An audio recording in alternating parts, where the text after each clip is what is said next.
on your loan if you factor in some environmentally friendly things, for example, using solar rather than relying entirely on electricity, moving into things like processing of water, cleaning up wastewater and reusing it, for example, to water the lawns. So now they want to know what's the impact on the economy, what's the impact on the environment, on the project that you're doing. Now, what has been the impact on the economy for your business? How many people do you employ? Full-time in the office, I would be about 10 or 11, the full-time people working for us. But then on the field, the number, it's hundreds. You know, there are projects where the optimal number of staff that they need at any one point is 150, sometimes more on the projects. Yes, so the number of people who are employed on account of the work that we're doing. And it's a motivation for us to carry on. Because sometimes when you're thinking things are hard, but then you're thinking how many families depend on what we do. And you just soldier on. Ma'am, well, we wish you well, and we hope you grow in leaps and bounds in your business. Thank you very much. Thank you. For being my guest. Thank you. Thank you, Daniel.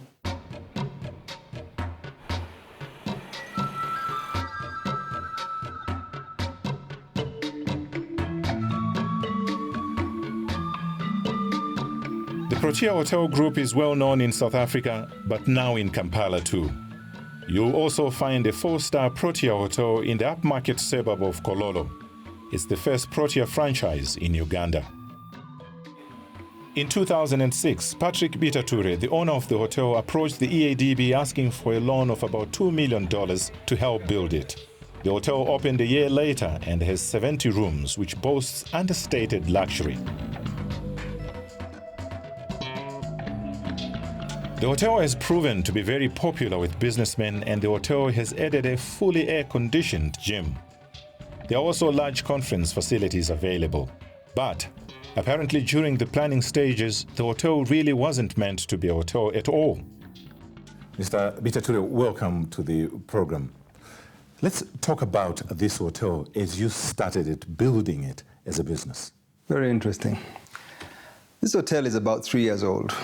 I actually began building it about 5 years ago, maybe 6. It was initially a house, supposed to be a large house for an individual to rent out or to use. And then I decided to build apartments. And then the government got the opportunity to host the CHOGM, Commonwealth Heads of Government in Uganda. And there was a call for the hotel industry to rise up to the opportunity, to rise up to the challenge, to accommodate the guests that were coming. So I saw this as an opportunity, and I went to a bank. In fact, I first went to several other banks before I came to the South African Development Bank, who agreed to finance this project, and I converted it from, the structure was ready up for apartments into a hotel. And I had to run through the next 9 months to make sure the hotel was ready in time for CHOGM, which was in 2007, October. And we were in time, we opened just in time. Well, built in anticipation of CHOGM, but of course, CHOGM was an event, came and gone. How is business right now? CHOGM is an event. A hotel is not an event. It's a long-term business strategy, and it's one that's played out. Many hotels came up during that time. The government put in place some incentives, which were very good. They did help us. They did encourage us to build better. And I focused on quality, on long-term. And I think that's what's helped me keep my head above water. Business has been good. We've had a lot of visitors coming into Uganda, especially business guests. This hotel is mainly positioning itself for business guests. People want a clean room at an affordable price with a good quality service. And we've been above 50% since we've been open, and I cannot complain. It's been a good run. Well, Mr. Bitature, you spoke about the East African Development Bank, and you also spoke about going to other banks first. Did those banks refuse? Why did you land at the EADB? Not necessarily. The process was going to take forever, going through the due diligence and the criteria, and they had the feeling that there were too many banks, too many hotels opening up at the same time, so they thought there would be a crisis in the industry. East African Development Bank saw the opportunity and saw the potential in what we're trying to do. We're building something that is long-term. We're not focusing only on CHOGM, but really on how we can transform Uganda. A country with only 3,000 beds was not going to cut it. This country is attracting so much foreign direct investment. This country has been growing at about 8%, 6% for the last 20 years. The underlying growth has been very strong for Uganda. And in light of this, we decided to invest in this hotel. And I think it's been good. Well, the bank really tries to make sure that poverty is alleviated, and also in the process, jobs are created. Would you say your business is doing that? I sincerely hope so. We employ 120 staff, and that is one small project. So we keep people working. We're training them. We're transferring skills. The hotel industry in Uganda is very young. We do not have strong schools of catering. So we are training them on the job, and there's nothing like that. So if we train them, they develop skills, they've got job security, we motivate them, we put incentives in place like the percentage that is given in service fee, so that they feel there's a hope for tomorrow and they can keep their children in school. This is how the country will grow, one day at a time. Were they the type of a bank that would just say, well, we give you the money, goodbye, we'll see you when you start repaying your debt? They stay with you in a positive way because they were supportive. If you want advice, they're willing to give us advice. Technical advice, you want experts to come in, they were willing to give us that kind of support. They're not staying with you to be a burden and look where you're putting every penny. And their terms were flexible. The interest rates were flexible. No bank could have competed with them. To get a loan in Uganda shillings at below 14%, exceptionally hard, even today. And at that time, the interest rates were above 22%, 25% for most banks. So they were very friendly, their terms were friendly, and there were no hidden tricks in their business. What they say is what they say. What you see is what you get. You don't have to read the small print. The weekly the quarterly payments are quarterly payments, and there are no hidden costs behind that. They're not on your case every month, they're not on your case. And if you have a problem, please communicate, talk to them. They've been very supportive. Mr. Bitature, thank you very much, and we wish you well for your business, and here's hoping it gets to grow. Thank you, sir, for having been my guest. Thank you.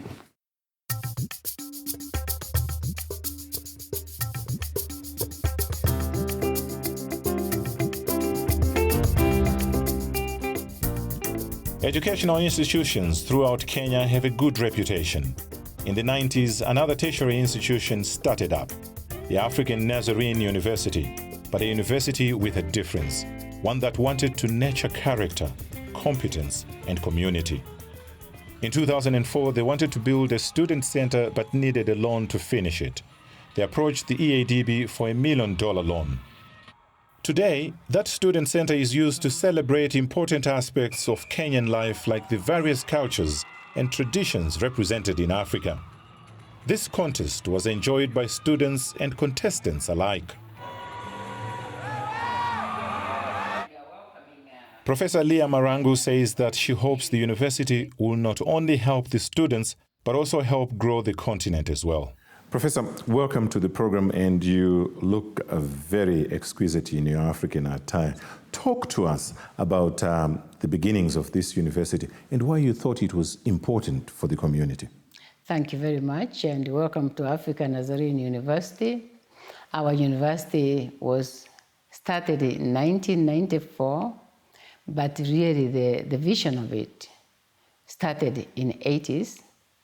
And the reason why this started is that we in Africa, we find that there are many higher learning institutions that concentrate on competence alone. But we feel that at African Nazarene University, competence alone is not enough to serve humanity with integrity and with honesty. And therefore, we also value character. In the character part is where we emphasize on integrity, competence, and how the competence you have acquired is going to serve other people, get into the servant leadership, to know that you acquire knowledge, not to serve yourself, but to serve others. And also we get into the community. And therefore, we look into the community, we look into our culture, we ask ourselves, is the culture there to serve us or us to serve the culture? And that's why we look into it. Like this week, we are observing, it is our cultural week here, and we are looking into our culture as Africans. And we know that we in Africa have acquired other cultures without even asking ourselves, is it serving us or are we serving the culture? And we have also retained African culture that should be thrown through the window and retain the culture that serve us and that make us better people. In the character part, I think you have heard a lot of cries, especially in Africa. We are not deprived of anything when it comes to resources. We are not deprived of intellectuals in Africa, but we are deprived of the people who have no morals. And so this is where we emphasize the competence part of it. And I mean the character part. And therefore we know that if we go character, competence, and the community that we come from, we are doing a holistic education. You do sell the idea of starting this very well, Professor, but I'm wondering whether there was a quick buy-in from stakeholders who might not want to hear you talk about, well, you know, Africa is rich, but it's poorly managed. Now, was there a buy-in, and how did you get to have the funding for this university? Because it was started by Church of the Nazarene, we did not look for resources from those people who may not be buying. And therefore, we felt that God wanted us to start such an education that can turn Africa around for better. Well, that is what we are doing here. And we look for partners like EADB, which I believe they value integrity, they value character. And therefore, that is why you see us now partnering with you to enable us to fulfill our mission. Well, let's talk about the partnership of this university with the EADB. Well, how much money are we talking about here, which you asked for?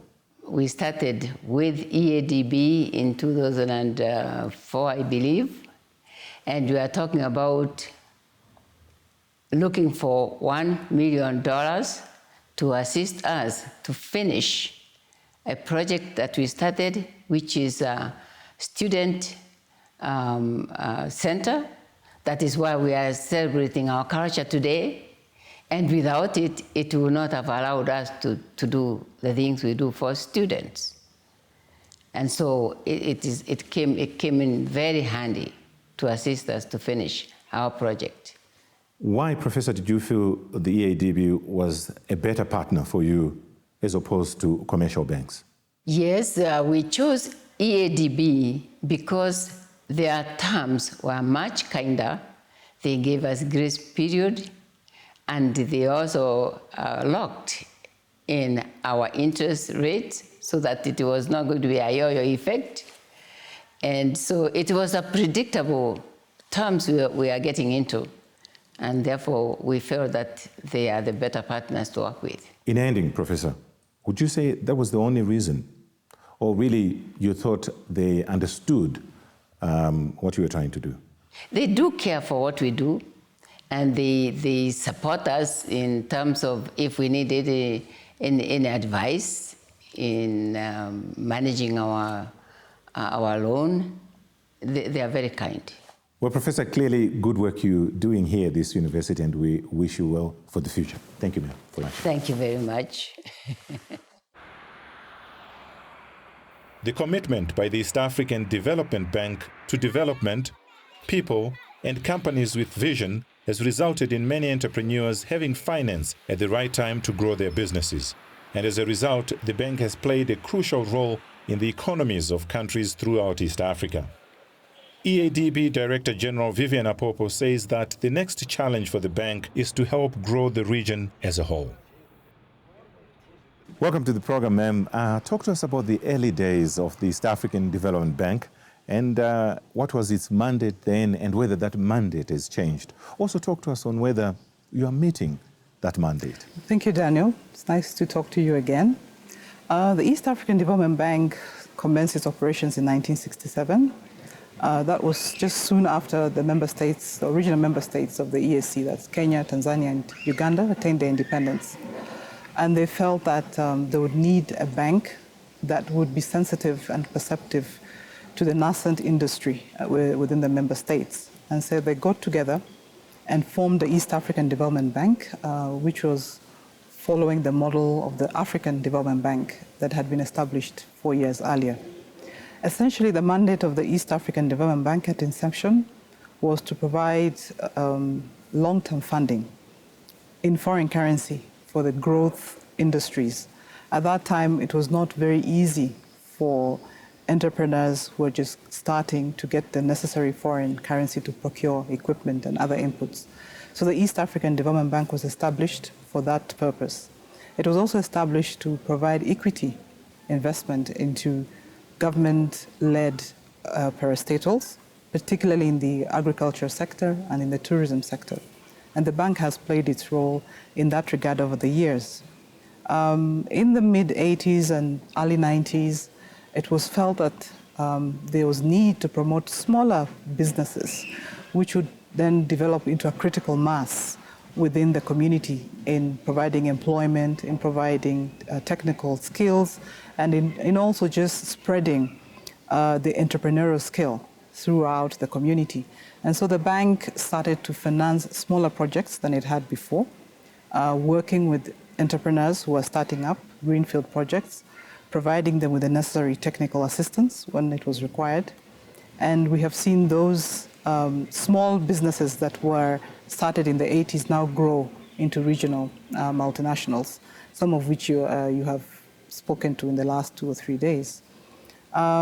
Where we are now, the mandate still remains the same, to provide much needed foreign capital for growth industries, particularly where the sector is new or has not been developed to the extent that the commercial sector or the commercial banks would feel comfortable in financing. But in addition to that, with the coming together of the member states in the new revived East African community, the regional integration and the common market, there's now need to develop regional projects jointly owned by the member states or promoted by the member states. So the mandate is even greater than ever before. Is the change forthcoming? Oh yes, the mandate would go very much with the financing that is necessary, and the member states of the East African Development Bank and the other shareholders have also pledged to provide the necessary funding, and also in addition to that to lend their voice and their hand when we go out seeking financing beyond the East African borders. Well, ma'am, we have traversed the countries that you are represented in this region, and what we got to see are people who are in big business, like airlines, and also those who are exporting flowers, maybe started a little bit small, but they are growing. The issue, however, maybe for the jaw soap that's watching us is, can I get into that bank? These are huge ivory towers, air-conditioned. Let's demystify that. The East African Development Bank, I think the only common denominator probably with the other banks is the word bank, but it's actually a development finance institution.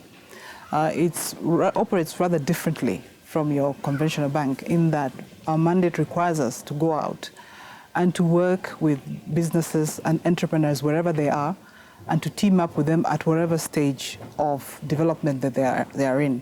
So you'd find us in areas of the economy, sectors of the economy, that the conventional banks would not at this particular time be focused on. We also are sure that sometimes we meet our entrepreneurs at whatever level of development that they are. And in that regard, we have to help them by providing them the technical assistance. So developing their business plans, bringing up their skills level, working out to find the optimum financing for them, because it may not just be a straight loan. It may require some structuring in order to make it useful to the particular company at that particular time. So we're really available, not just to provide financing, but to provide appropriate financing and also to provide solutions for would-be or growing or expanding businesses. To those people who are watching us, and they just have an idea, a dream, and they've got it in their hearts and minds, what do you say to them?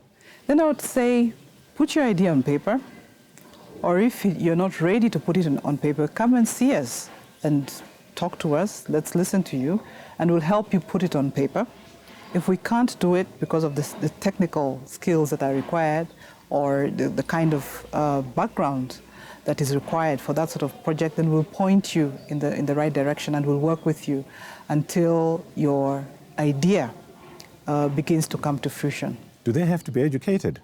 No, you don't have to be educated. All you have to have is an idea. And by education, I take it you mean conventional book learning. No, all you have to have is an education in the idea that you want to develop or promote, and that would be sufficient. But recently we traveled with you in Rwanda, and talk to us about, is there an excitement now that there is this new office there, and what's the thinking of having a presence there? Oh. Of course, we're very excited. We have a new member, which is Rwanda, and we opened our office there last year in November. So this is a new market, a new field for us to work in. The entrepreneurs there are also very excited to have a development bank right at their doorstep of their own that they can come and visit and consult with. So we're really looking forward to a growth trajectory in Rwanda that will probably equal or supersede what we've seen in the other 3 countries, simply because we are growing our portfolio there for the first time.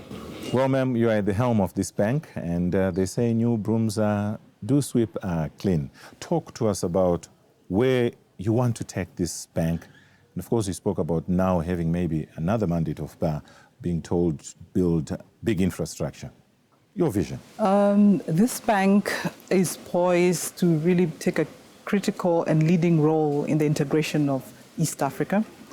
It's poised to grow and develop not just the business sector, but also the infrastructure that is necessary to support the commercial enterprises within the region.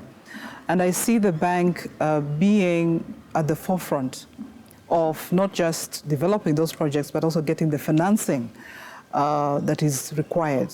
You'll understand that these will be capital-intensive projects when you're talking about rail or road transport or water transport. These are heavily capital-intensive projects. But the bank being owned or having common ownership of the 4 member states, will be in the right place to be able to get the necessary financing at the right price and probably within the required timeframes. Will you be only dealing with governments, or is it time to deal with governments if you're talking about the whole region and maybe cross-cutting projects, which could be road and rail? No, we will be dealing with all our stakeholders.